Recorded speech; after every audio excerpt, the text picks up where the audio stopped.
All right, we are live on the youth, and I've seen a few people have already joined us. Thank you so much for joining. If you are new to this platform, we are the youth hand, which is a platform that empowers communities through information and resources sharing. We aim to educate, inspire, and spotlight the great work that our community members are doing. So today, really, we are spotlighting AFELI.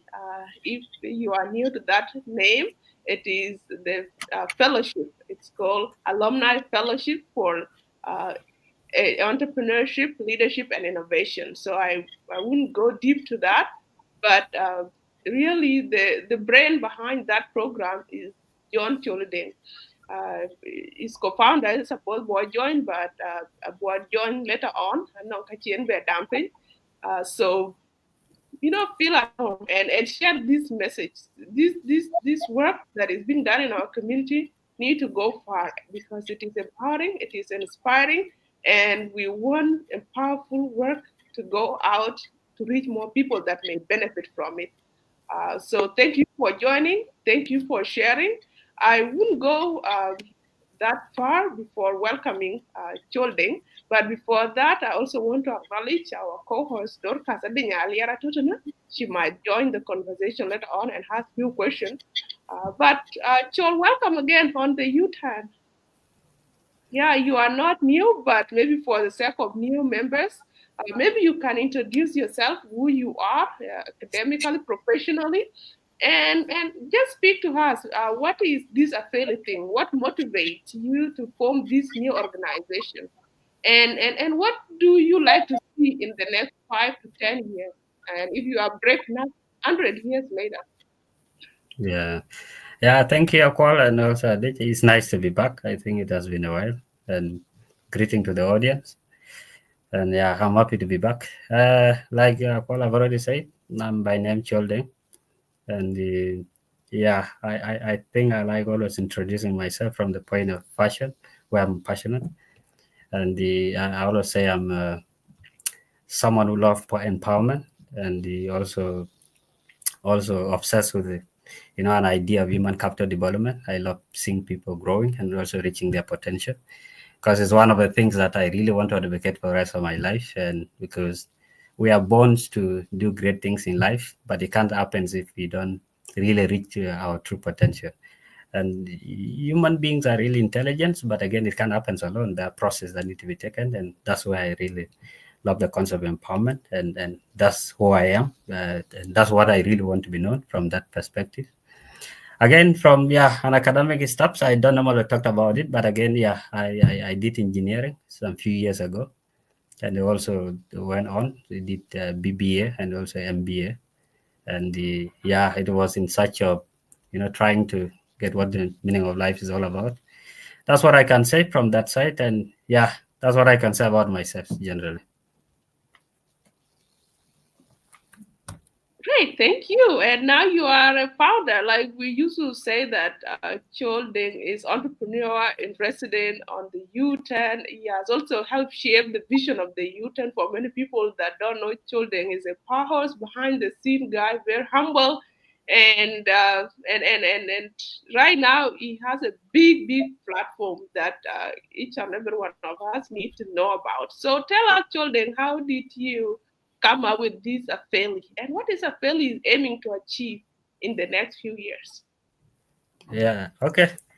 Yeah. Thank you once again, Akol. I think I'm really passionate to talk about this because the fairly pounding comes from the points of, like I said earlier, from the point of passions, and there are two main reasons. But I'll start with the one, and one of it is what I've been talking about. I think from you could remember normally when it comes to it. And here I always talked about limitations of what a formal structural education is. And if you look at the program, at some point, people just think AFELI is a program, or let's say is an edtech, entrepreneurial edtech program.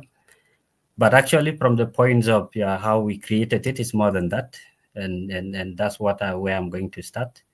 And everything started, like I said, I really do believe, I'll be a bit controversial, but I'm sorry. I'm not trying to discourage anyone. And you can attend your formal education as usual. But again, what I'm trying to highlight here will be about the limitations, right? What are the limitations of formal education system, and how can you navigate it? Because when you're aware about something, you know how to go about it. And the part of the problem we have seen is generally formal education system is having an issue, and the problem with the formal education system is what I look at it at first, because I've been thinking about it. Why is it that some of the things we want in life are never been are not answered by formal education system? Because I ask so many questions about life, about myself, but I used to go to the point whereby some of the answers it becomes limited when I approach formal education and question it. Why is it that they're not? Why is it the system is not giving me? Is it me which is having problem, or generally the system, right? But again, let's be honest. I think it's not about individual problem. There's a systematic problem, and I'm not going to go into detail. We know where formal education system came from. Is during the industrial era, whereby the factory workers and laborers were needed in the market during the first industrial revolution, and so the system was structured that way. Produce people from different sectors, different specialization, and they're supplied to the market, and that was the initial aim, which was really working, right? But the issue now, when you look at the rapid changes, how the world is going, and that's whereby there's something happened. We have even seen from our community. You realize that there's societal expectation, what they're expecting for us. You go to school, you complete the cycle, but again, society is expecting certain things from children. And what society don't understand is what system really meant for the expectation you guys are having, because that's what happens today. When I graduate and I go back, then I realize that there are things that society wants me to do, but I can't do them. There are limitations because system didn't prepare me for that. Take an example. Uh, the system prepared me to go and look for jobs, but I'm in an environment whereby, or let me say, the society wants me to create or to build something. But system wasn't meant for that. System was meant for me to go and look for a job, right? And so when I'm not doing anything, society says, but why is he not doing anything? But what they don't understand is a systematic issue. I always say, what system was built for is what is going to be the output. Let's take an example. If it's meant to produce workers, it was meant for that. But if you don't go and find job, and then you'll have no another alternative, because in the system it wasn't meant for you to go and build empires, maybe create something for the community, solving problems and the other stuff. And so those are the earlier questions, right? To summarize it, here what I've seen where most of the educators, changemakers, and innovators are getting it wrong. And one of the fundamental things we have realized was, and personally I realized, was formal education system, it is not a functional problem. And the problem is most of the educators, innovators, or let me say even governments from different countries, they approach using functional approach, right? And the point is, we are using functional approach, but the systematic problem is not functional problem, right? And the question is, what are the functional problems, right? Some of the functional problems are the one that are well known by everyone. Take an example. You realize that they keep on revising curriculums every year. You might have been in Kenya, you have seen it, that sometimes the government, calls curriculums, evaluators, and they keep on, improving the curriculum to make it work, right? And some of other functional issues are like, digital technology. People say we're in the digital world. So how do we integrate technology into education system so that it will improve it, right? So the problem is not education. My problem is the improvement. We are using it to improve it. But the point is, the problem is not functional issue. If it is a functional issue, then we can get rid by using functional approach. Another popular one is about qualified teachers. Train more teachers, bring them to the system. One of the methods which is well known that I'm going to talk about later is called pre-training services, whereby you train certain teachers, take them to a class, and then they teach it. Now, if the functional education is not a functional problem, then what is it? So it's a systematic problem which is a system change issue, right? And I'm going to break it into three ways. When we talk about system change, I'm not talking about changing policies. System change comprises of three aspects. One is a structural problems, right? And the other one is a relational issue. The third one is a transformative problem, which is intrinsic, or let's say the mindset issue, right? Something that can never be seen. So where is my problem is, even if you apply functional approaches, like I said before, to the same formal education system, and then the fundamentals and the pillars that are holding down the formal education system are never changed. Nothing will change. And that's why things never change, because the problem has wrongly been identified. We just think it's a functionally improve it, but the pillars are still there. And what are the? I'll give one example of the structural issues being overlooked. Let's take an example. We know that you have already improved the system. You have brought in new teachers with a good face, right, or good paycheck. But again, one of the structural issues is rote formula, rote memorization. One of the guys came up with this rote issue whereby before an exam we memorize things, right? You study very hard, memorize, and then you go to an exam, remember, and then put, and then you go, which limit critical thinking and problem solving, right? Another well-known one we know is about, in terms of relational issues, is power structure, right? We're in the system whereby there's a centralization of learning and teaching, whereby the knowledge flow from, I will use biological term, from the area of high concentration to the area of low concentration, which is from teachers to students, right? Which means knowledge approach to learning has been centralized. So they use what we so-called teacher-centered learning. So we come and then we learn from the teacher. But again, like I said, that is a structural problem, right? The world has changed. Currently, the knowledge is at our fingertips. When you open your phones and computer, you have knowledge everywhere. So we mean teachers are not the monopoly of knowledge anymore. Once you open your phones, you get knowledge. But here's the issue. Should we use the centered learning models again, whereby teachers are the ones centralizing and controlling our learning? No. The power should shift from what we so-called teacher-centered learning to student-centered learning, whereby me as Chol will become the driver of my own learning. Because I know what I want, I know where I'm going, I know what I'm passionate about, then I should be trained in a way whereby I should be responsible for my own learning. And so that is one aspect of the structural issues. I'm giving an example. Another critical issue is in terms of mindset. It can never be seen because it is a belief system problem. It is a cultural. Take an example where we all left the schools, but we came from different backgrounds with different cultures, right? But one of the critical issues you'll notice is we have got our own belief system that we embedded within us at a young age, right? So we mean there'll be clashes. I always say, if you're married to your own status quo, it's hard to change because you love everything about your approaches to our life, belief systems, and this problem is different than functional issue. So it's a mental issue. It is a transformative issue that can never be seen. So we mean formal education system requires what we call system change approach, which is not the functional approach. But question is, what is a system change? There's one thing I love about system change is with the caption you put yesterday. System change says, look where the root of the problem is, and then stop treating symptoms. So which means if you're using functional approach, what are you using? You are scratching the surface, or you are using what we call superficial intervention, which means you are just barely scratching the surface, but the fundamental and the pillars that are holding that system down are never changed, are never been changed, right?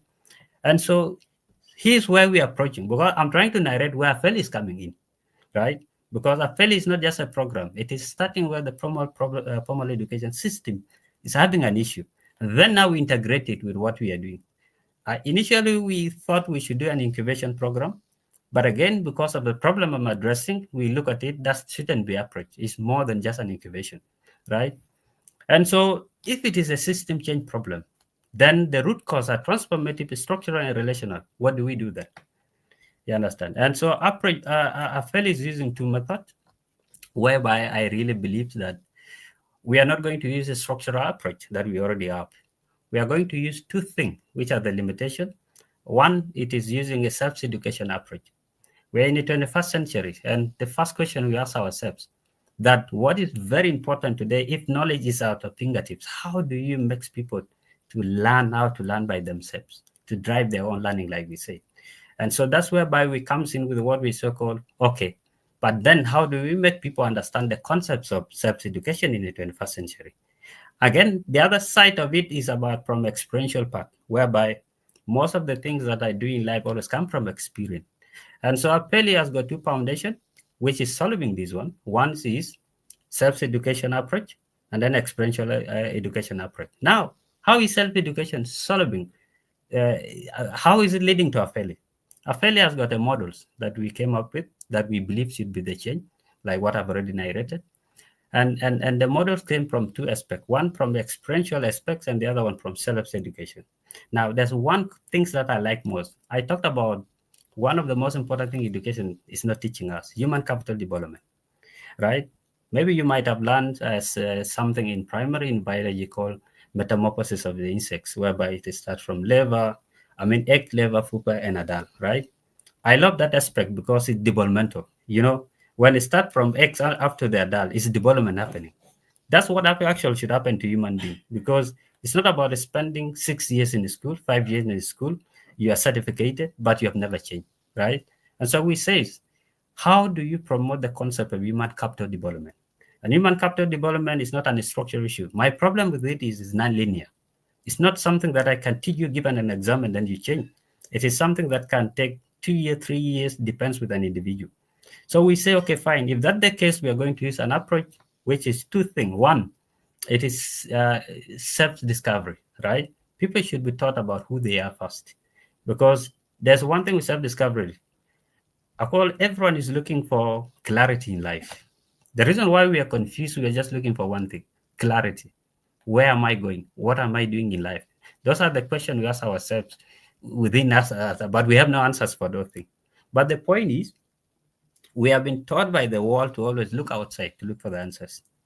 None of us have been told that most of the answers that could unlock our potentials are not always outside, could be within us. So, how do you teach people to understand themselves before understanding the world, to know their worth, to know their values, to know to understand the direction where they are going, to also know their how will I call it, their purpose, or let's say the meaning of life or the calling? Because I'm an advocate. We have all. There's a reason why we're all born, right? And that reason is what a purpose is. But at some point we should look for it, because what motivates us and what makes us always to work hard is the reason why we were born. Of course, you might not know it, it's straight, but again, we have to look for it. How do you even go about it? And so that's one aspect. Another aspect is mindset shift, which I also talked about the other time, whereby to be an entrepreneur, you want to do something. There's a way you shift your mindset. I'm not going to talk into detail. But again, those are the two aspects of self-education where we say, before you become an entrepreneur, before even thinking about anything, who are you as an individual? And that point is whereby we comes in with mindset shift and the self-discovery. Now, the other aspect is the aspects of, and I've already talked about human capital development. The other aspect is the experiential education. I'm advocate that experience is not how long or how many years that you have worked. It's not repeated.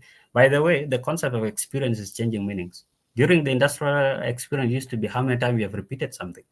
And I've seen it from very many companies today. Someone will say, I've been working for 10 years, 20 years. In the 21st century, it's no longer the same thing. The experience today, it is the interpretation and understanding of what you have done, even if it's 6 months. How has it changed you? How is it that you have changed your life as Cholding or someone else? And so if an experience is not changing your life, and that is not worth talking about. Because in most cases, we talked about an experience, but again, is what we went through, but it can change something in our life. So we say experiential education is important, whether it's our experience or other people have experience.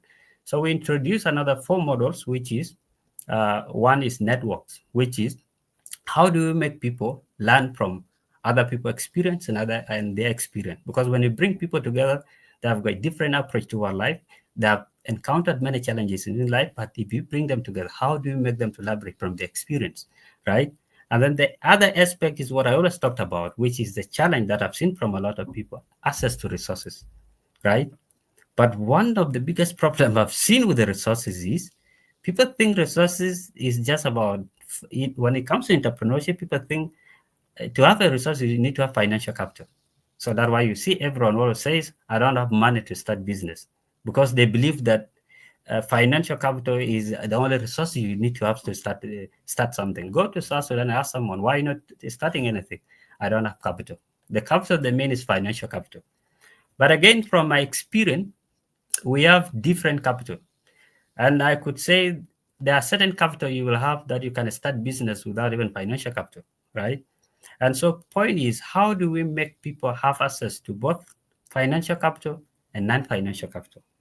And non-financial capital comprises of intellectual capital, market capital, human capital, digital capital, fashion capital, and what we call social capital, which is 6 of them. And those are non-financial capital.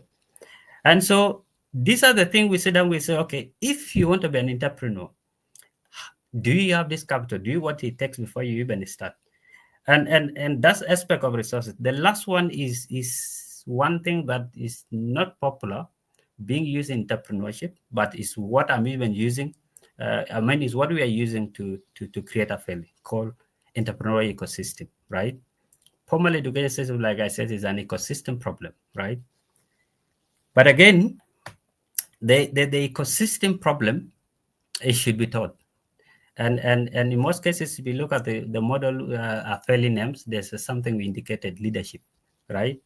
And there's something related with this leadership. So when we're talking about ecosystem, you already know is a network, whereby how do I bring network of players together as an individual, right? How do I solve problem within the systems? It could be health system, it could be education system, it could be another system. But again, that one cannot work when we don't teach people the concept of what an ecosystem is. And so we have 3 things which are very critical within the ecosystem that we embedded in curriculum. How do you make people to become system thinkers? Because system can never be changed when you don't produce system thinkers. And in most cases, I'm sorry to say, if you're expecting those who wants to be politician, and if you're not a system thinker, it is hard to change anything, because it takes system thinkers to see problem within the systems. But again, we need to raise such kind of people who have system thinking, give system design solutions, and also use system change approach, which is if you want to solve something completely, like I said, then that's whereby the system change come from. But this system change come from understanding what an ecosystem is. So when you put these things together, it will give us 6 framework of what AFELI stand for, which is called ELI model. And so we say from self-education and experiential education, and starting from mindset shift to ecosystem, that's what we believe, whereby the AFELI can really change. AFELI could really produce an entrepreneurs that are really worth changing or solving problem within the community. And so I'm going to stop from there, but here's what I'm going to say, that what AFELI is all about. When you summarize all these 3 things, AFELI stand for 3 things. And these 3 things come from the question that I've had from a lot of people. They say, why is it that a startup fails after every 3 years, right? Before even they scale, right? And one of the answers that was given was because they identify problems wrongly, or they say they have never defined the problems, or the problem they're solving is not worth, solving. And so the question was again, if it was wrong identification of the problem, or the problems were not well defined, like they say, again, who is the problem? Is it just an individual, or is it that some ideas can succeed? Remember, I said the other time, it's not ideas that fails, it is us that fails in most cases. So if Choldeng is having a problem, then let's stop incubating ideas. Because in most cases, when you're in incubation program, they just incubate ideas. But the point is, before incubating ideas, why don't we incubate humans first? Why don't we empower them before even thinking about ideas? So we have double incubation here, whereby we are first incubated, whereby we say, okay, that's an empowerment. And then the aspects we want in the 21st century, we want everyone to be innovative. Because when we're providing solution, we need an innovative solution. But if you're not empowered, you can never be innovative. And so we empower people to become innovative and transform. So there's a slogan we use in our firm, not slogan, mantra. We are to empower, innovate, and then they transform the community. So that's generally basically what I can say. I'm taking long about what under AFELI, but that's the background where AFELI is coming from and why is it that we are punishing everywhere. So it's not just entrepreneurial issue. It is a combination of what is wrong with the formal education system and what other programs are not doing, and at the same time, some problem within entrepreneurial ecosystems. So that's what I can say about that. Thank you so much. And many people are, by the way, are watching this show. They are applauding. You have seen a lot of comments that I've been sharing on the screen. They resonate with the reason behind a failure. And I resonate with me too because we have PhDs for jobs that don't exist. We have master's degrees for jobs that don't exist. We have undergraduate degrees. We have certificates, and how can we create jobs instead of just getting degrees and just becoming useless with them? And that is where a failure approach come in, like incubating people, not just passing them through system, which is good. Education system, teach people discipline, some key tools, but there is more. There is room for improvement. There's room for innovation, and that's student centered approach is resonating with many people. So I have more questions for you, but before I have my question, someone raised a very important question here earlier. It's one of the participants. It's called Call Zulu. He said that this platform, like the organization that you are creating, AFELI, is tech centered. You talk about learning being available online, but how can folks, for example, who are in South Sudan, who are struggling with connectivity issues, can access these resources and empower themselves? When everyone is moving, but there are some countries where challenges of technology still exist and far reaching. So how can we reach these young people to be part of this movement, be part of this U-turn journey? Yeah, thank you. I think before answering a call, I would like to make something clear to make it better. Why is like that? And that was the background. And another part of the issue is what we have already seen, and is part of the thing we have been talking about. That how many students are graduating yearly, and they'll go back to their own countries. And it's part of the inspiration that how it started actually in Turkey. I've seen a lot of alumni graduate that we came together as scholars, but they go back with so much expectation, like you said, whereby they are really motivated to go and look for jobs. But part of the problems that they will see there is that, like we said earlier, the knowledge they have and the reality that they get there are not in line. They're looking for jobs, but they are nowhere even to get those jobs, right? And so we realize that the issue is what is the essence of the scholarships, institution. Their main service is to empower us such that we go and study and then we come and change our community. But one of the things we have already seen is, and there's a question always that keeps on repressing. When we are doing interviews with these scholarships institution, we are asked, what are you going to do? What are you going to do when you are back to your country? And we often lie that I'm going to change my country with the course I'm going to study X and Y, Z. Few years later, when you're back to your country, you can't even you can't even do something for yourself, leave alone your own country. When they go back, even feeding yourself become a problem. So there's no way that I will start thinking about solving community problems when I can't even solve my own problem. And so the point was, but again, how do we help this scholarship institution and at the same time empower these alumni because they believe they have potential? That's why they were given a scholarship. But again, it's seen as a systematic problems. And then why can't we empower alumni, right? Such that by we said with the model before, and then after this model, by the way, how it works when you have gone through self-discovery, and then we start the phases are three. The first phase is discover and then empower. The second phase is validate and build. In validate and build is whereby we ask, what problem do you want to solve, right? The problem you're solving is whereby it is being incubated. We turn your ideas from just an idea to market entry, right? And then the last phase, which is we call it learn and scale, whereby you'll be taught so many other things there, like how to pilot, how to scale your steps, and also how do you also have market entry when you are going, and then you prepare for the pitch because there will be a pitch competition, right?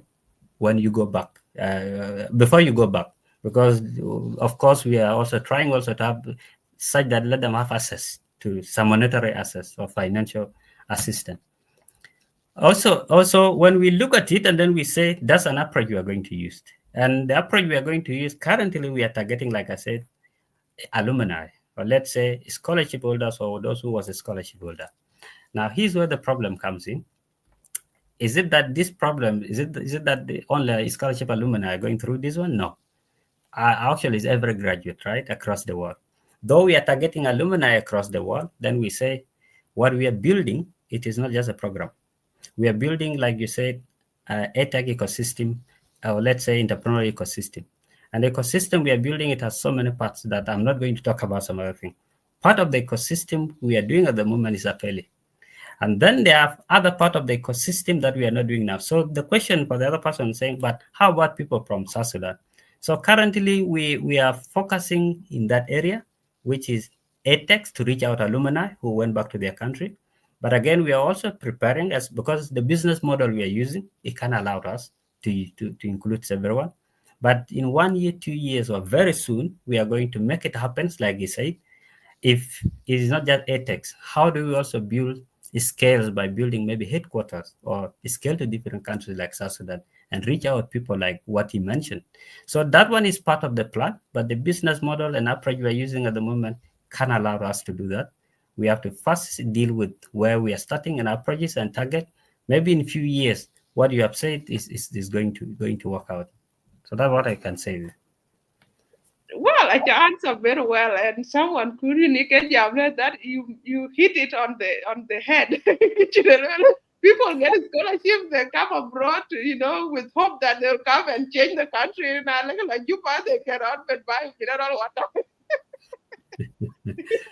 You are control. Someone make a comedy about that. So that is very useful. Giving people tools, post graduation. Even me, when I graduated and before I entered into the workforce, I was lucky because in my undergrad I did cooperative education, which is Mm-hmm. co-op. So in co-op, you are a student, but you also learn. You go out and work. So I graduated with my bachelor degree and 1 year, 6 months of work experience. So from there, I've had experiential learning where I was learning on the job. That would make it easy for me to get job True. easily afterward with companies that I had worked with because they already know my potential. They have already invested in me, so it was easy. But for many people, for many schools that don't have those programs, True. many people graduate with no work experience. You have degree and you cannot integrate. And you are True. expected to come and change your country. You are expected to come and change your community, and you don't have experience. You only have True. theory in your head. And some theories we learn, especially abroad, they are not applicable in situation even South Sudan, which you mentioned before. We are trained for different world, but the realities on the ground are different. So Yep. thank you so much for that clarification. It's become very clear. And I have a follow-up question. So you have really identified the root cause and there are some universities, for example, my university, University of Toronto right now, it's become an entrepreneurial university. So they are more focused in entrepreneurial education. So they have identified this challenge and they are transforming. But many of the universities or colleges don't have capacity or resources to adapt to True. the new reality. True. So what happened when education, stop being reactive to labor forces, what you said earlier, and start, solving the root problems or become transformative like a fairly? Will we have program like this? Is it even something that can happen, or are this institution too rigid to adapt to the new realities effectively? Like what have you researched, and where do you see is this gonna go forever? Yeah, like you said, I think that's one of the challenges. Like you said, systems are really being rigid, and I think people have seen where the problem is. But again, how to go about it is where the issue now at the moment, because the holders of the systems have got different understanding of how their system. And I'll give an example about the MBA school. If you look at the how MBA is structured, it's a structure in a way whereby you are here to know, you know, what business mean, or maybe to understand, to have a knowledge about the business administration, or to master what the business administration about. And so when you graduate, then you become master of business administration. But again, what they're teaching you, they're not teaching you on to question that particular thing. How, why is it, if I'm being taught marketing, it's not about why marketing is like that. It is about this, what is marketing? When you find it in the company, this is how you go about it, right? And so the point is for this one to change, like they said, will it stay like that, or how? What is an approach that an approach that could be used by the institution to change this one? It's going to be difficult. Like I said earlier, we have educators that have studied education, but those people are always men. We think that they're supposed to even to be part of the system building. But from my research, what I realize is where the problem is. When it comes to system change, it has nothing to do with those within the education system. Those who are there were not meant to change the system. They were just only there to function, to work within it. Now, what worlds want is how do we develop different individuals to approach system problems like the education system problem? Because the issue is system issue is not something supposed to be changed by everyone. I'm going to be honest here. It's not every entrepreneur that could see problem within the system, because there's a part whereby if you're an entrepreneur, you could approach using something called, let's say, design thinking. We talked about design thinking the other time. Design thinking, it is a micro perspective whereby you could see challenges within what consumers, or maybe what an individuals or customers that are not satisfied with their product or services. When it comes to system issue, you can't use design thinking. You have to train people different to think different. And one of the approaches we say is, but again, if system need to be changed, we need system thinkers, those who concentrate and understand on how ecosystem work, and then who are ready also to, when they're seeing issues, they see beyond the superficial or the surface. They go beyond the symptoms, or they go beyond what we can see. How do they trace the root cause of the problem? And one of the things that is being advocated is something called situation models, right? Situation model says that in every problem, there's a direct threats and indirect threats, right? But those are in theories. Now, here's where the tricks comes in. There's a difference between knowing what a system thinking is and to become a system thinker. And it's one of the questions that from my research that makes everything difficult, even in entrepreneurship. One, a lot of people are researching to know what an entrepreneurship is. And there's a problem with that. Now, here are two questions that are very hard to answer and are philosophical. One, people never ask themselves, why should I be an entrepreneur? There should be any motivation needed that why I should be an entrepreneur. Second, how do I become an entrepreneur rather than knowing what an entrepreneur is? And like that, I always say, entrepreneurship is both arts and science. It's the technical aspect. It's not something you can know it, but the difficult part that I can tell you is to become. Now, to become that way, we say, how do we train people who are not just an entrepreneur, but system thinkers entrepreneurs, who, when they are seeing issues, they could look at the root of the problem, they see beyond the symptoms where the problems are.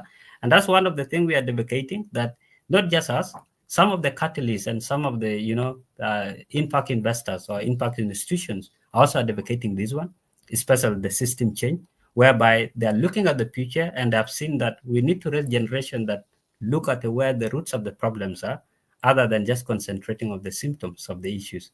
So to answer your question briefly, it is about investing in raising new generation of entrepreneurs who are system thinkers, who are not just entrepreneurs who are dealing with the services, with the products, or maybe who could just see the problem that obviously can be seen by everyone, because it's not easy to, like we said the other time, to see where the roots of the problem may require different thinking, which I call ecosystem thinking. In most cases, there's something alive with ecosystem. In ecosystem, no one competes in ecosystem. In ecosystem, people collaborate, right? And the point is, even entrepreneurs are told that we are going to the world whereby you just don't want to create product to compete. How do you create services or something whereby with approach that, okay, we are going to collaborate? Because the future, actually, the new innovation or where future is going is collaboration, because it's no longer whereby you have to compete. And most of entrepreneurs, they create something, but again, they want to avoid competition. So we need people who their mindset is creating ecosystem, which requires collaboration. and which at the same time look at the problem, because an ecosystem is thinking, it is whereby you see what you say, it is where system are changed. Because it's not just about education. I've never studied medicine, but if I'm a system thinker, then I can see problem within the health system. It's not someone who studied medicine that could see issues there. It is someone who is a system thinker that sees gaps and pattern within the health system. So that's what I can say about that. And Wall is also trying to raise such kind of people on a system of entrepreneurs who sees the world that way. Wow, wow, wow, wow. I've been a chinten, because of this online thing, you cannot see people clapping, but many people are gonna get, wow, I love this show already. And when people are applauding, your thinking and the vision that you are selling. And basically, that is the vision of the U-turn. The U-turn is about system change. And that system change starts with mindset. And how you approaching it with leadership, entrepreneurship, and innovation. Those are the key areas. When people are innovating within the system and leaders are nurturing that innovation, a perfect combo and really, really amazing. I usually bring back to South Sudan because those are my primary audience here on the U-turn. Sure. And the issue of capital, the resource to progress always come up. And if you can see in the chat, the comment section, people talk about financial literacy, and we bring a lot of this on the U10 show. Can you talk more? You mentioned there are many resources that are available that are not financial. You mentioned earlier many of them. Human capital. If you have ideas, you can sell your ideas and get money, right? If you have talent, you can sell your talents. So you may be in a resource rich or resource constrained country, South Sudan, but it's still the other resources that people can tap into. Can you go back to those type of resources you mentioned earlier? That for you to be innovative, to be entrepreneurial, to be system thinker, you need a U-turn to see things not from financial limitation, but from other things that can be leveraged. So can you speak more about resources that are available in the context of South Sudan? Business back Mading, and you know the environment very well. Advise your people about what thing they can do within their capacity to advance their goals without relying or being limited by money. Yeah, I think I think the issue of the resources, and it could be challenging, but again, we are also blessed to. I think an approach is where the issue is, because if I tell people that even from how we approach resources depends on how we start from what we are having, and like I outlined those resources earlier, that let's remove out the financial capital and let's talk about the non-financial aspects, which is about knowledge, right? Generally. But again, from that aspect, it is, we have seen now, when for you to have access to knowledge, there are very many ways. And one of the ways we all know is to use formal education system approach, whereby you go to school and then you complete the cycle, you learn whatever thing you learn with the course you are studying. But again, that one is not enough, because there's a problem with that part, which I think is not what I'm doing at the moment. But again, there's one of the method that has been brought I love most, called pedagogy system. And what a pedagogy system is to improve that aspects of classroom level, right? And before I talked about the entrepreneurial resources, pedagogy system is advocating whereby how do you make resources available? Because one of the problem being identified was students are not having access to the right resources, especially in the school. And one of the pedagogy system was advocating was the concept of something they call instead of pre-services training, they're advocating for in-services training, whereby, because one of the issues they have seen is you can train a teacher, and then this teacher will go to class and then spend the next 4 years with just one training. Now, in the 21st century, it's no longer working, is whereby you need something called in-services training, whereby how do you make teacher to keep on continuously develop themselves, right? Because here's the thing, when teacher is not developing, students are not going to develop. It's a reality. When I'm not being disrupted, and then you can't disrupt those students. And so the strength of students' improvement or development lies on teachers. And so pedagogy system says, how do you create what we so call ongoing mentorship supports? How do you also create access to instructional supports? And what is very, and most importantly, instructional material where you ask about the resources.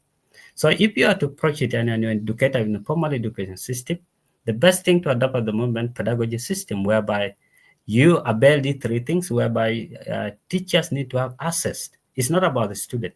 It's about teachers being given, because here's the thing. If teachers knows where the resources are, then they will keep on going there to improve themselves. They, even if it watch video, maybe look, maybe reads a book. The problem now, teacher can use one book for 4 years, 6 years, just one mathematics book. But again, for the next 4 years, they can change who they are. Yeah, you understand.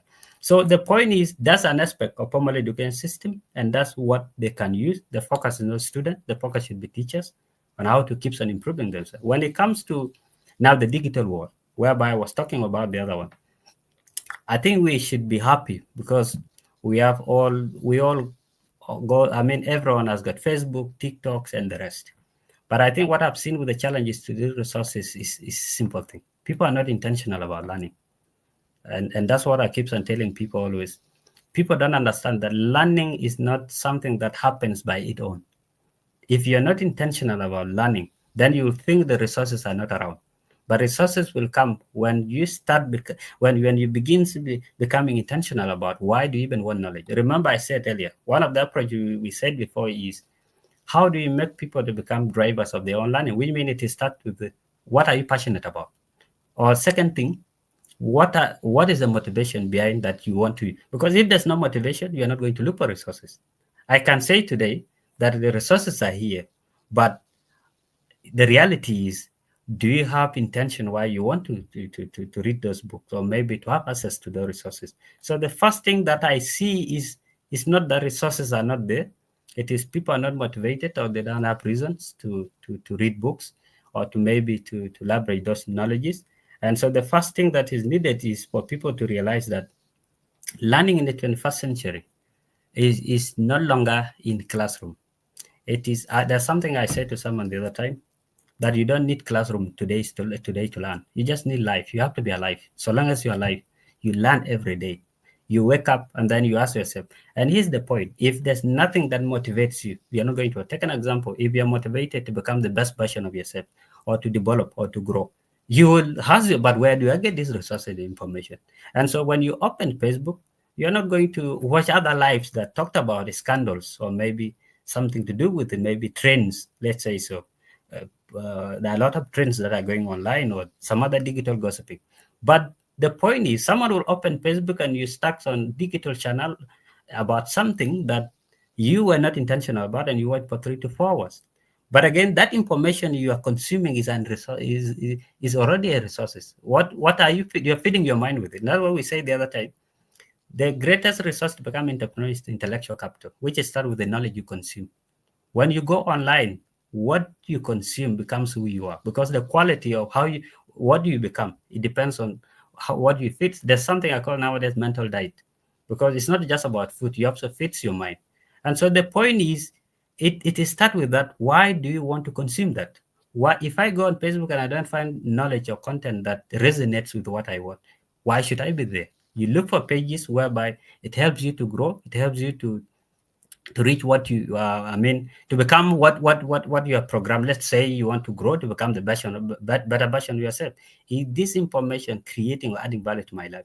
So, but for the case of us, it's quite different.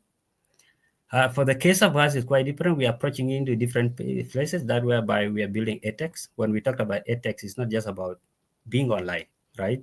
I'm not going to speak much about it, but again, we are thinking about leveraging technology in order to make information accessible to entrepreneurs, whereby you have, remember I said about the ongoing mentorship and continuous development, because what we want today is not to be developed once. It is continuous. It keeps on improving yourself, because it's a daily things, right?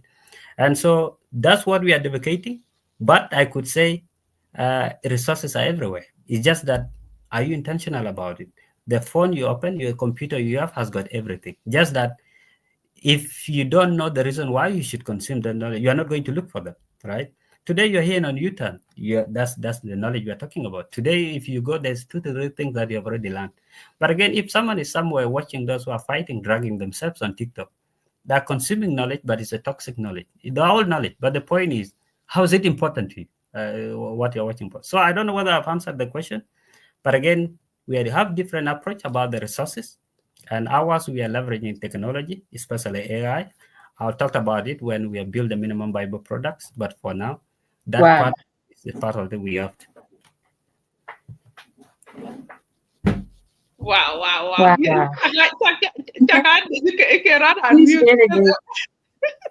And one of the students who left South Sudan on scholarship, Mastercard Foundation scholarship, but no vision, Okay.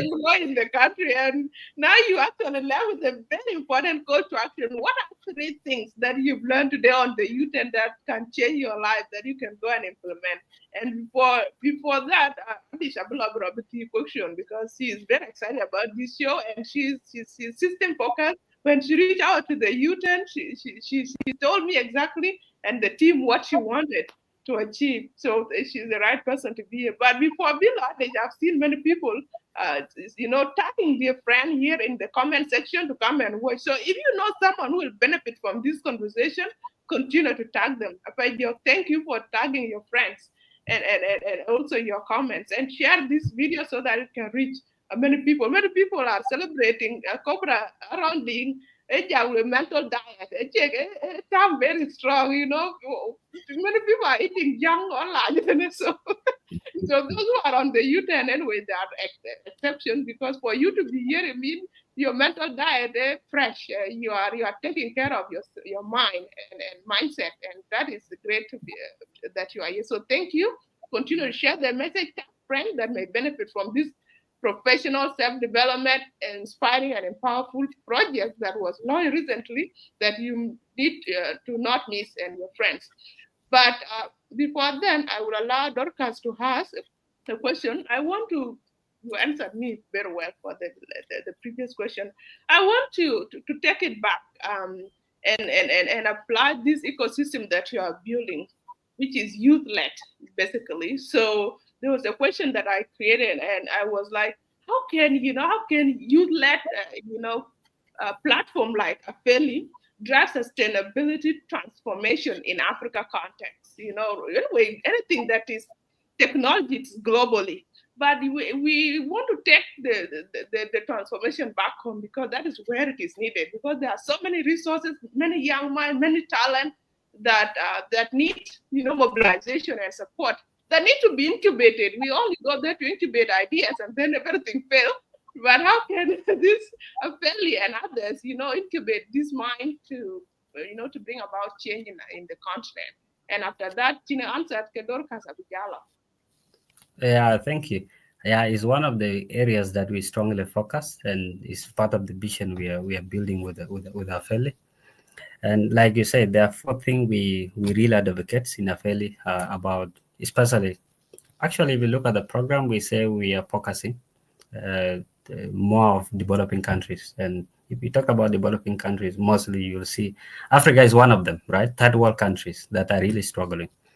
But here's the 4 pillars that we advocate, and if we look at the big picture in the long run to see developing. One is economic prosperity, right? Countries like Africa, we are politically free. That's the reality. And political sovereignty is what everyone celebrated a few years ago, and is what we are still celebrating. Now, if you look at where the world is going, there's another one that says for a country to be completely free, it should be what we call economic freedom, or let's say economic sovereignty, right? And so AFELI is advocating, says, how do countries, third world countries like Africa, achieve what we so-called economic prosperity, right? And you remember I said the other time when we talked about economic prosperity, dive you back, because there are failures that drive a strong economy in 21st century, where we have seen massive production, technology, but what people never ask is, who are the drivers of this technology and the production? That's where entrepreneurs comes in. So you are creating an entrepreneurs with the mindset that you are going to create economic, advocating for economic prosperity. And if we break it down, I always use pyramid for the case of economic prosperity. Now, if you look at a continent like Africa today, that you realize that it's estimated over 30% of the populations are middle class, right? Now, 70% are below the power, I mean, the pyramid. Now, here's where the problem is. Economies in Western countries thrive because they have large middle class. And unlike our continent, because there's a problem now. Because of the economic crisis, the same middle class with 30% shrink by 10% every year. So where are they going? They're going back to poverty, right? So here's where we say, but how do we help such countries in order to, like other countries, to achieve economic prosperity? And that's whereby we use approach where we say we need an entrepreneurs that their focus. There's a specific term we used here, and that's the vision we have. We say now, if we make people to understand themselves, to go through self-discovery, to have mindset shift, and then they are going to discover their purpose, right? And if they are going to have their purpose, they are going to become purpose-driven entrepreneurs, which mean they're entrepreneurs but drive by purpose. But here's an interesting part of it. World is shifting. If you look in the next few years, I can't predict 20 to 30 years. Then there's one thing we have already seen. You have already seen SDGs and after SDGs, how they're going. But my focus is not before SDGs. Let's see after SDGs. If you look at the trend of the SDGs in the next few years, they're talking about DEI, which is what UTAN is doing, divisive, equity and inclusivity. And then they're talking about ESGs, they're talking about regenerative economy, circular economy. But there's one most important thing. The future is going human-centric, whereby people who are going to produce product, services, and at the same time change the system should be human-centric. And so we are saying these people who are human-centric or who are purpose-driven are the right people that's supposed to be raised in the countries like Africa, whereby their focus is not just maximizing the profit, but again, they should maximize the impact. And so when they are going, they're solving the solution of the bottom of the pyramid. Let's take an example. If you invest $1 trying to solve the water problems, you have already, let's say you have employed 5 people. What have you done to those 5 people? You have empowered them, raised their standard of living, and lifted them out of poverty, right? So in essence, it is entrepreneurs that lift people out of poverty, because employing people is lifting people out of poverty. So it means there are no more people going back to poverty.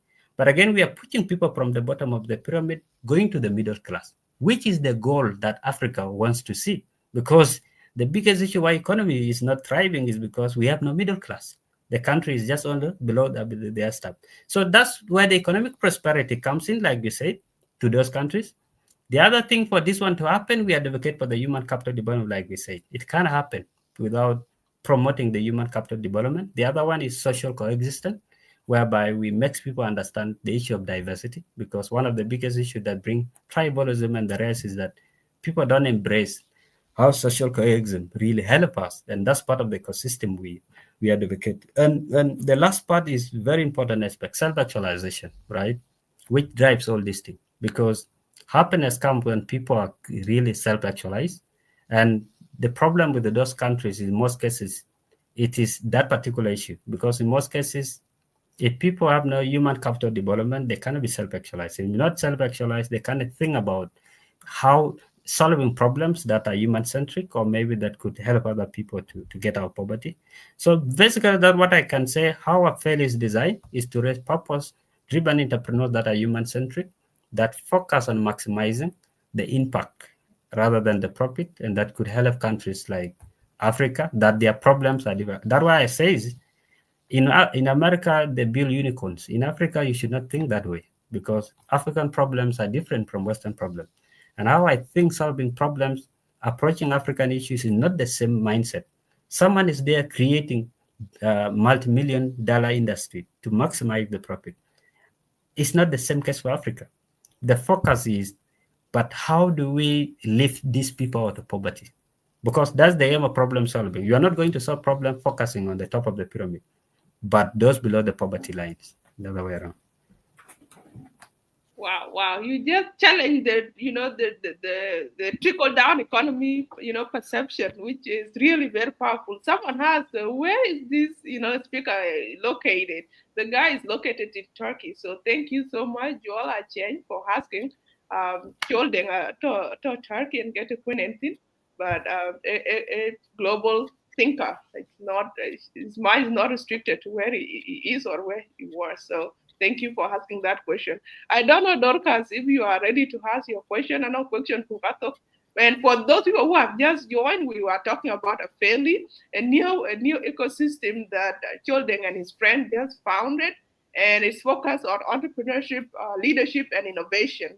And today we just creating awareness, letting people know this is opportunity that is available, but also learning about the thinking behind that and what youth can we do individually to really embrace the thinking that people like Cholding are already putting in place. So it's a big project, and Cholaba has the question to repeat the curriculum, like what is being taught at a fairly, and how is that approach reimagining the education system later on, so that because you did big name fresh. So I'll be jams at a word, but Dorcas, take it away if you are ready. Teach. Okay. Wow. I don't think I know a lot of question, but I'm going to just comment and say some word. By the way, and if you're married, and I can now say in Africa we have a lot of people that are now working toward Africa. The mission surely is having the real mission. The one of my school, Prince one guy is having, right? Even the first course we do at ALU is process thinking and design thinking. We did that, and even if you fail that, you repeat.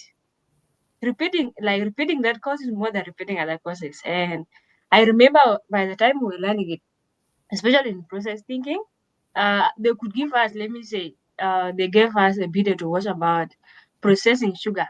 Hmm? Processing sugar, all the step taking the sugar cane from the garden, bringing it how it is done until it become now sugar. So what we learned there is the process again we follow, to make sure that you end up with the product on the services, which is really very good and is what you is doing right now. Another most important thing, right? Uh, this discussion is really taking me back to go back to my course. Though I tell you, because I slept in my canvas, to go back and revise it. Okay, Joel, self-identification. I think one of the most important thing that I can say today, if you don't know, exactly, if you don't know who you are, Chimane, let me say, in our community today, while at school, let me say, the world has set the system, education system, the common thing in the world, Akajiga will set some good years back. Huh? And Akaluka said with the condition of that time. Let me say, technology will increase, man, jam work. Sure. And what they are preaching right now, okay, is your adaptability to adapt to the world. But it's Sure. still adapting when the system that is like system kuju was kuli a while can a current world could you adapt. This is a great challenge, right? And when it comes to ALU, one of the most important things, learning to know who you are, right? And knowing who you are, baranyi hiran today. You pin baranyi yung nyar. Huh? Yung nyar cuman bukan lingon ko itu yung na chilwel cuman yung wala na chilwel kaman. Yung cuman anong kon ya like bi ko da gudu bi ko da yung. So le banyi one of the people that is like that. Inchi ranyi kini. Ini ran when chien ya na lingon chiko bakada right? Like you like bring up the ideas. Party ranyi kiti ya. Cuman na lako chilwel lo no kiti egloi. Kana gubini ilio la blaj binyanga. Na nga kene ka leuloi. Kiti aku ko ake chole know yourself kene. Banyi kana yi chole ono kriri leuloi right? Ai mana dum na nga ka lewu kene bara che jale yin nga. Kana yi liwa ko ba kudun chir kene ba ya do yeda. So know yourself and the values man. Values include man hiran hin ko pi right? O hiran ya hiri ugware. Hiri ugwa na ko ndere ko lo ru dinin chilate. Your value can you respect yourself. You sincere. Your value. Aka check. Let me say. I check a compromise, but until if you have them, until you sit down and know this topic, know yourself. So like let me say, know yourself. And you weak in this area. You know quite a lot, or you need pure pa na no glory.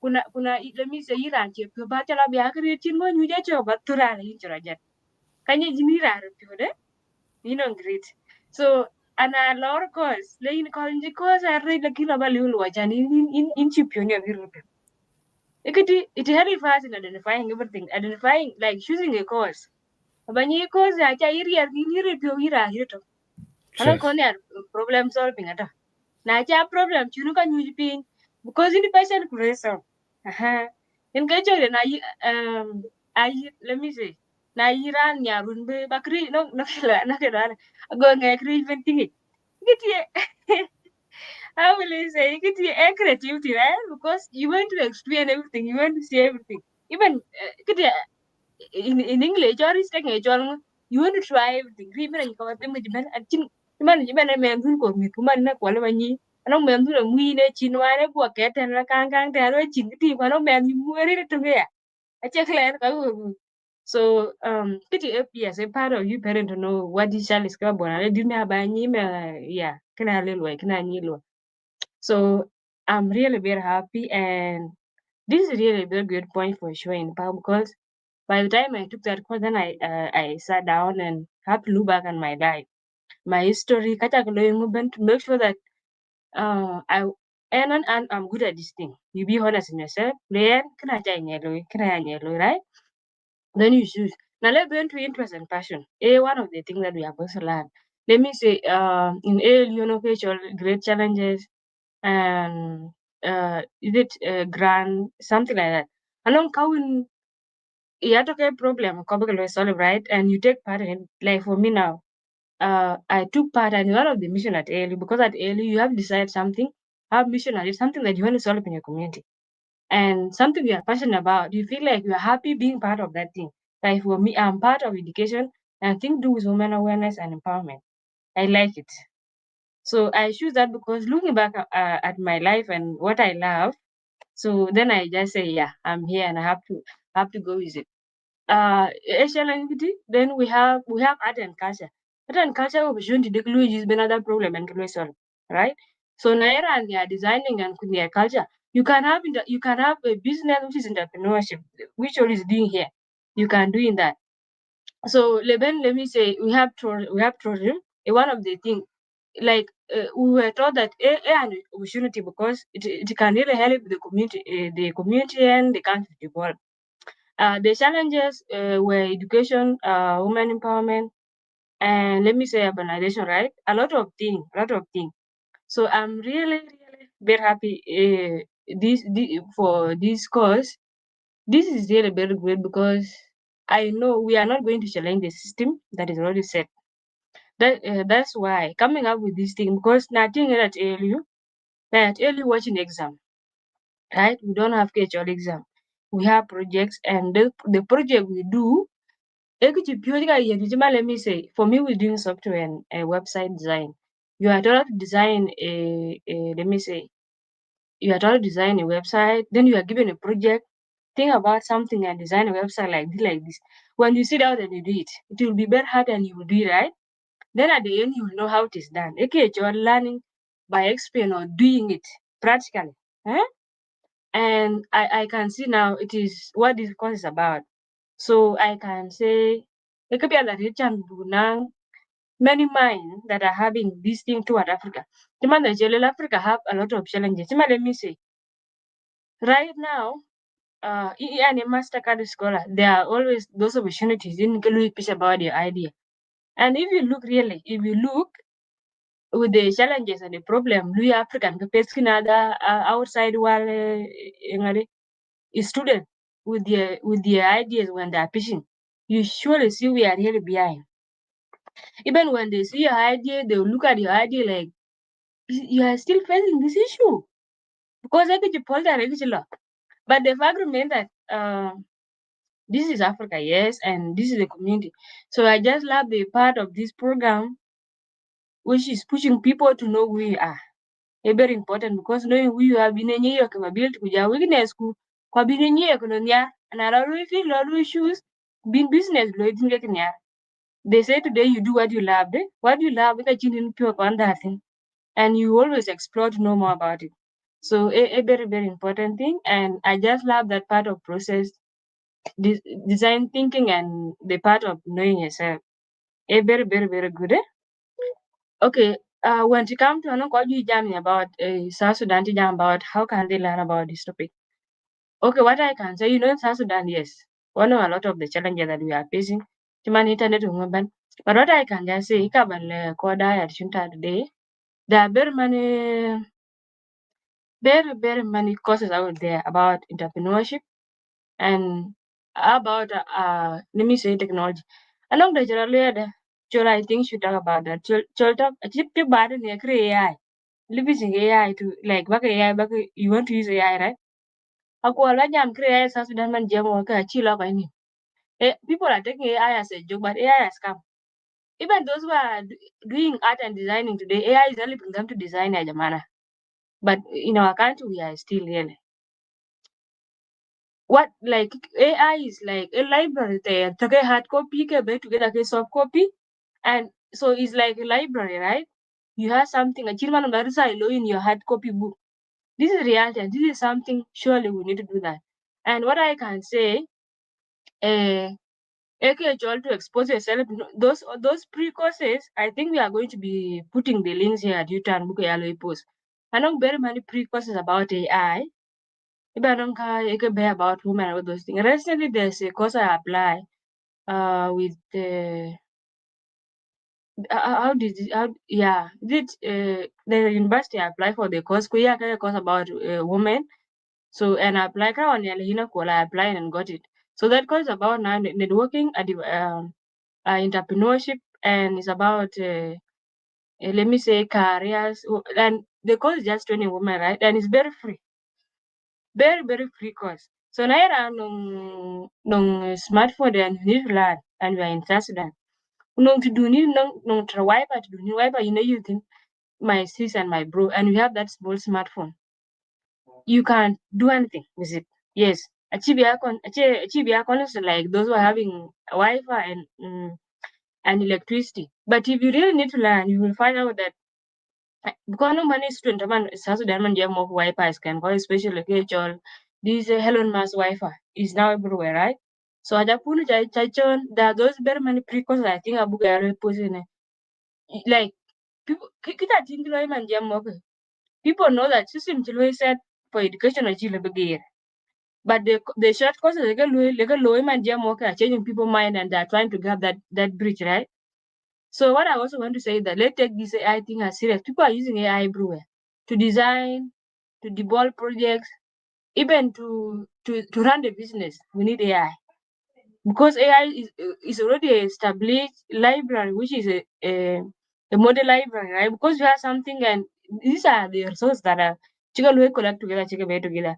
So I'm really very happy. I don't have a question to ask, but I just need to say that the same mission that this project has the same mission that I can see at ALU, which these guys really doing really very good because doing things practically and knowing yourself to know what you love, then you explore more Kenyari and how you can commercialize what you love. Being who you think as you are making impact is very, very important. Because if you love it first and you study it, then you can make money through it. That's what I can say. Let's learn and make sure that we adapt. It's also the way you're doing it, but we need to adapt. Making sure that every opportunity you online, you apply for it, even those prerequisites, they are really very important. Thank you. Thank you. Thank you. No, absolutely, Dorcas. Thank you for emphasizing that and actually validating it that this model of a fairly is already working somewhere in a different capacity. Now this one is taking to the next level. That is really great, and it might have given people perspective. Now I'm hesitant of applying into this program and get this knowledge now because what ALU is doing now is massive. It has gone international, and this thing is also massive and huge. There is one question here before been questioned in the answer from one of your students, and when you teach biology on, but what she really need a business could be up here instead. I think look, if no one has this question, I would like to ask what personal experiences in children, like for you to be here, be now this thinker, this great mind on the U10, what personal experience or wake up moment or the U10 moment that have led you to realize, the real change in education require addressing root causes, not the surface solution or symptom, the way you put it earlier. So she's asking about your personal experience. What triggered you to join into this, to embark on this journey as your life journey? Yeah, it's a very tricky but a very important question. Yeah, I think in every story or what people really do, there's always a story and an experience that pushes someone to do that particular thing. I initially say I used to be that guy that advocate for formal education system more than anyone when I was growing up, because I knew that there's no another alternative apart from becoming, full advocate or to love formal. That success lies within, completing what the full cycle, what a common formal education is, finish primary, go to the university level. And I think if I really were to be in my old self, so let's say the old thinking, maybe by now I would maybe thinking of going for PhD as usual, that a few years ago. But something happens along the line. That's why I always say that, and one of the things that I will start with is, one, at a certain point you have to lose yourself in order to regain who you are. That's what actually really happens at a certain point. And another aspect was, I went through this, what I'm saying, how I lost myself, what I mean by I lost myself. I went through something I always tell people: process of self-discovery. It's non-linear. Initially, I didn't know whether it was self-discovery, and it was an experiential thing. It's not something that I sat down and tell someone that I said I want to discover myself. I didn't even know whether it exists back then. But again, when I went through that experience, and because part of the self-discovery, if I could say today, if you're wondering, if you start realizing that there are things you don't know, or you have appetite for them, because self-discovery begins when you realize what you don't know. When you start asking questions, but you're not getting answers, right? But again, when you begins to venture in seeking for those answers, then you rediscover with yourself within along. So what I went through an experiential journey, which wasn't easy at first. I had so many questions that I was asking. And one of the things that happened in early years, that I used to be that kind of person that believe after the school, I want to see where I will be. But I've never been that particular person who believes that I'll one day picturing myself in the office, because I don't have the advocates for job seeking initially and the other stuff. So I used to say, I want to do something, but that is tricky. You're in the system whereby it doesn't advocate for problem solving or even creating something for yourself. But deep down, with my intuition, I used to think, but I can create, I have capacity to do something. But that one led me to a point whereby something that I call now, where we are using in AFELI, and the model I said the other time called philosophical self-awareness, right?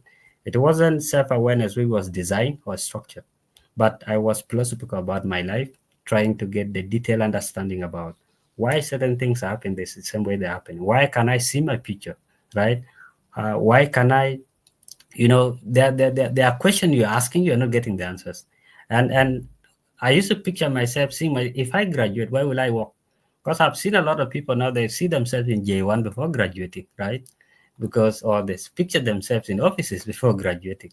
But I wasn't seeing myself anywhere, because I used to see the future is not there. And with the bottom line thinking, I'm always uncomfortable, because if I can't see where I'm going, then why am I here? And so that process took time. And that's why I keep on saying self-discovery, it is a non-linear process that can happen at the end point, depends on the experience, right? And depends on what you are going through. It's like a U-turn. I think these names resonate with it. It's like a personal U-turn of an individual, whereby you have very many answers you have been growing up from the system, from the society, but you can't answer by yourself. So I went through the process of self-discovery, and some of the things that I could say, some of the questions I was asking: what is the essence of life? Why was I born here? Why am I existing? What are my capabilities? And where is the clarity? Where am I going in life? And what is the meaning of life itself, right? Again, through the process, I wanted to understand my value system. Who am I? Because in most cases, people don't know their worth. That's part of the thing that people struggle with validation. Is this is what I went through? Why is it that I want validation from others? Why is it that I want approval from other people? Or how comes I have esteem issues and so many other kind of stuff? All those questions lead to self-discovery, and that self-discovery went through many processes. Today is part of what we're using in AFELI, and the self-education we have, it is translating what I went through and what other my friends went through, and then put it now into what will help other people. So it is like an experiential knowledge that we went through to help other people. Because what we advocate is, if it is a painful journey that is hard to be navigated by individual, then how do we also create a path whereby people have a structured and designed self-discovery? You don't have to experience that pain again. I recall I used to have minimum of 6-7 hours, right, sitting with myself, because here's the thing. I realize self-discovery. Self-discovery is when you start realizing that part of the 80% or 50% of the problems are coming from you, right? Or in other way around, it is when you realize that it is not every problem you have that is coming from you. Might be coming from not from outside, but from you. But again, how do you look at yourself, unlock the potential within you, and then after unlocking the potential, then how do you thrive now as an individual? Because there's one thing that it gives a call. The reason why we have no peace, the reason why happiness is not there, because part of the things that I realize is anything outside can never fulfill anyone. Most things that fulfills human being are intrinsic. And in most cases, what is very difficult with a lot of people who didn't go through self-discovery are always seeking answers from outside. We have never been told that most of the answers that actualize us are within us. And so that's part of the experience I went through to realize that most of the answers, and remember when I said the quality of the questions you ask yourself are proportional to who you become. If you don't ask yourself honest and right questions, then because I'm going to be honest, not any question that can be asked to you by anyone from the school that could change your life. Most questions that changes our lives are what we ask ourselves. Question is, what are the nature and the quality of the questions you ask yourself? Take an example. If I ask myself, where am I going in life? You're not going to answer it within one day. It will take maybe 1 year, 2 years to even to arrive to an understanding of that answer, because it is a process. It's not one day. It is question that if you get the answer, it will unlock a lot of things in your life, because we all want clarity. But again, there's a confusion. And that's why I keep on saying one thing that every man is searching for, it is fulfillment and clarity in life. Where am I going? And what is it to actualize me? So that's what I went through. And I went through personal experience surgery, which took 2 to 3 years, let me say so. But again, I regain myself after I lose myself at a certain point. Oh my goodness. Welcome, diet. All of you viewers, I think you have been answered up a joke. You have to lose yourself to get yourself. And Margaret, hello, Pancho, my niece, thanks for joining. We are talking about AFELI, which is, we are spotlighting it. It's a great program that was recently launched by Chol, Deng and his friends. And it is basically an alumni fellowship that teaches entrepreneurship, leadership, and innovation. And so that's what we're talking about. The question that I will ask is just to for you, Cholding, to repeat, what is fairly offering, and so that for people that have just joined, show that we will close in the next few minutes. But can you tell us what is the offering at a fairly, and what lesson can the global community or the viewers, U10 viewers who are here, for example, learn from a Felix approach to reimagining education and entrepreneurship that we currently have? Yeah, thank you. Basically, I will summarize AFELI with very few things, and one of what some of the things we offer in AFELI is what I've just narrated, which she was asked.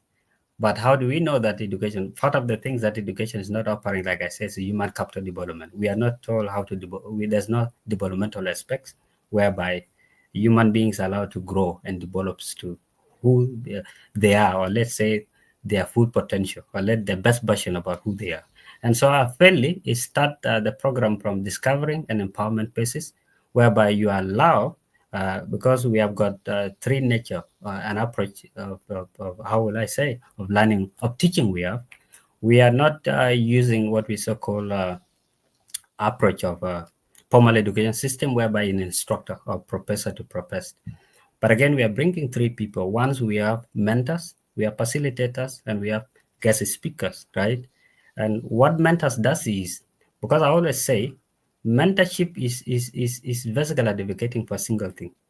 Mentorship, it is looking for people who are lost in life, like I said, who are saying that I don't have directions in life. I have a capacity, I do feel I can do something, but I don't know how to go about it, right?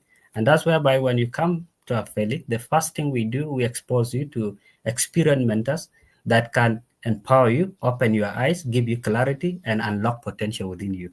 And then allow you now to navigate journey alone. Because here's the thing, when you're empowered, you'll be able to walk alone, right?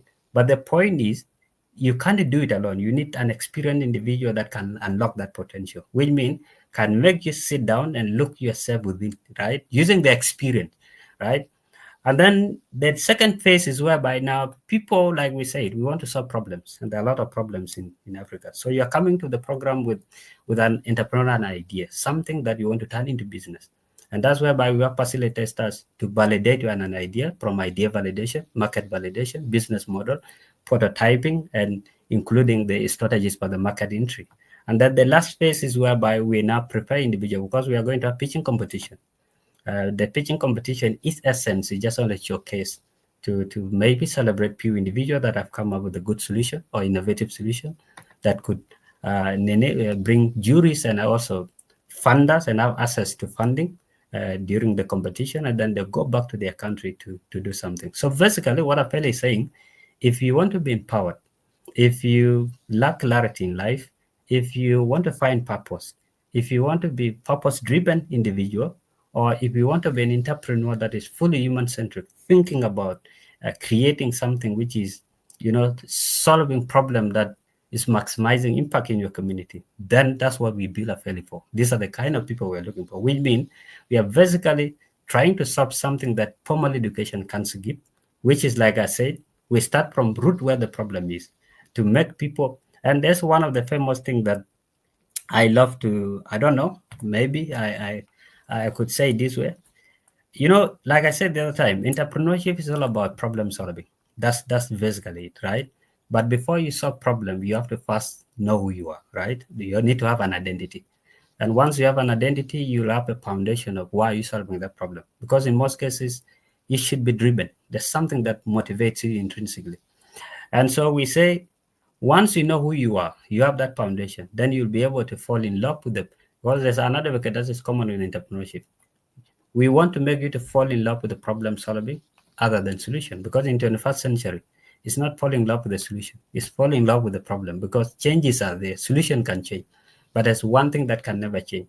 How do you become passionate about the problem you're solving? And these are the things that give you that foundation of resilience when you go back to their stuff. So basically, AFELI have got the three phases. It's a 6-month program, and it's an 8X program that operate online. And when we talk about 8X, we know one thing with education technology is it's not about technology, but it's using technology to improve education.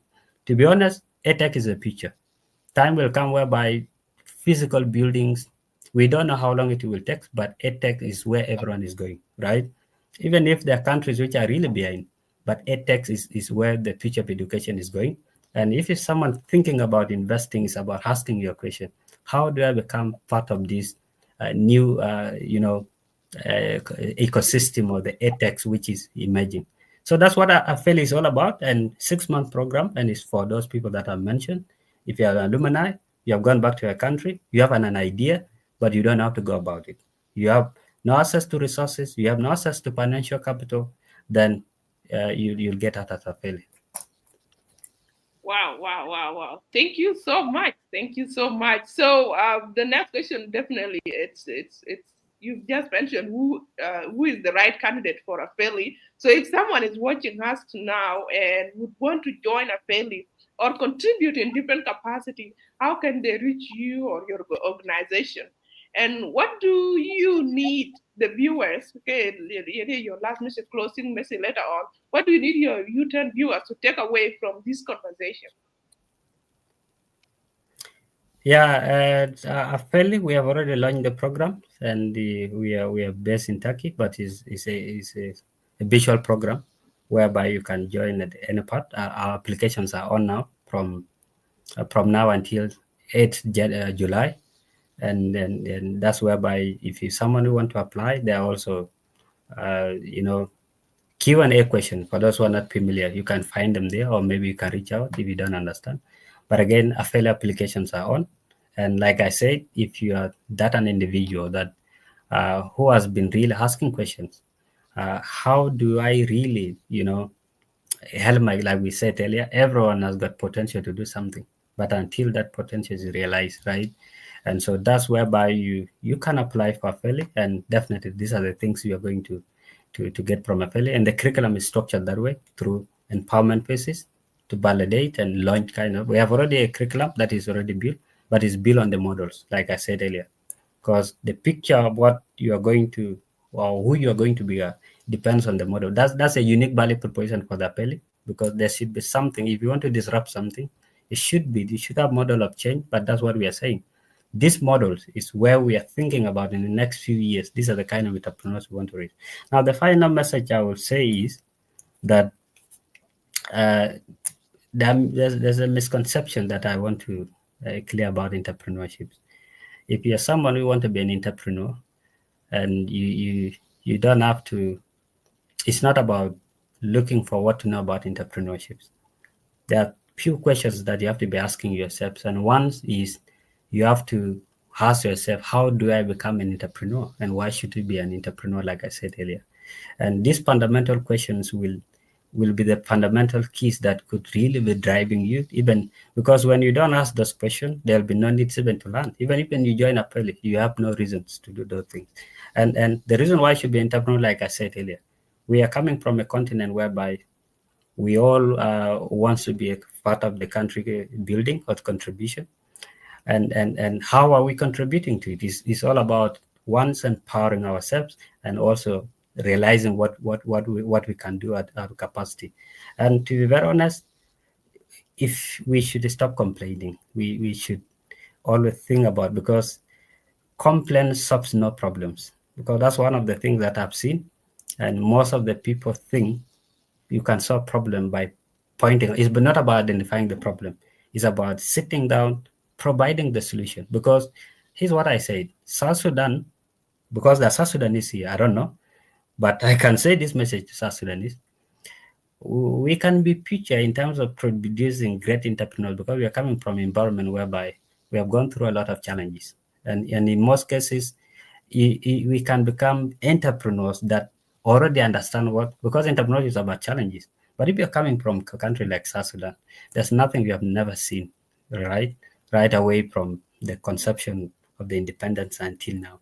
And that resilience could be a motivating factor for you to say, okay, we have to take this challenge. I need to be an entrepreneur. And because what motivates you to be an entrepreneur is problem solving. Because let's stop complaining. Let's start doing what within our capacity. Because 90% of problem is always sitting down and thinking that government will one day miraculously change everything, and then everything start happening. But again, what are you doing while waiting for that particular change? Because there's something that you should be building. There's something that you should be trying to build. And that thing could inspire someone else. So that's the part of thing we are trying to inspire, to make people understand we have capacity to do things. And that's the question we have to be asking ourselves.